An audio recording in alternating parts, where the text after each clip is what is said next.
Hi hello friends, welcome back to my channel. So இப்போ chicken கிடச்சதுன்னா இந்த மாதிரி ஒரு வாட்டி ட்ரை பண்ணி பாருங்கள். செம்ம டேஸ்ட்டாக ஜூஸியாக ஃப்ளேவர்ஃபுல்லாக இருக்கும்.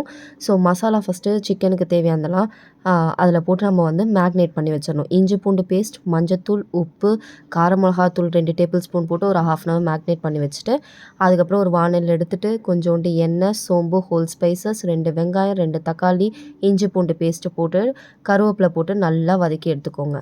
அப்புறம் 2 பச்சை மிளகாவும் 2 காஞ்ச மிளகாவும் போட்டுட்டு தேவையான அளவு உப்பு போட்டு நல்லா சாட்டே பண்ணிவிட்டு, அப்புறம் நம்ம மேக்னேட் பண்ணி வச்சிருந்த சிக்கன், அதுக்கப்புறம் கொஞ்சோண்டு கரம் மசாலா, பிரியாணி மசாலா, மல்லித்தூள் இது மட்டும் தான் போட்டிருக்கேன். வேறு எதுவுமே ஆட் பண்ணல. மூடி போட்டு குக் பண்ணிவிட்டு ஒரு 20 மினிட்ஸ் வரைக்கும் குக் பண்ணிவிட்டு செம்ம சாஃப்டாக டெண்டரியாக ஜூஸியாக இருக்கும் சிக்கன். Must try recipe. உங்களுக்கு பிடிச்சிருந்தா லைக் பண்ணுங்கள், ஷேர் பண்ணுங்கள், சப்ஸ்கிரைப் பண்ணுங்கள். அப்புறம் கொஞ்சோண்டு கொத்தமல்லி போட்டு இறக்கிடுங்க. பாய்.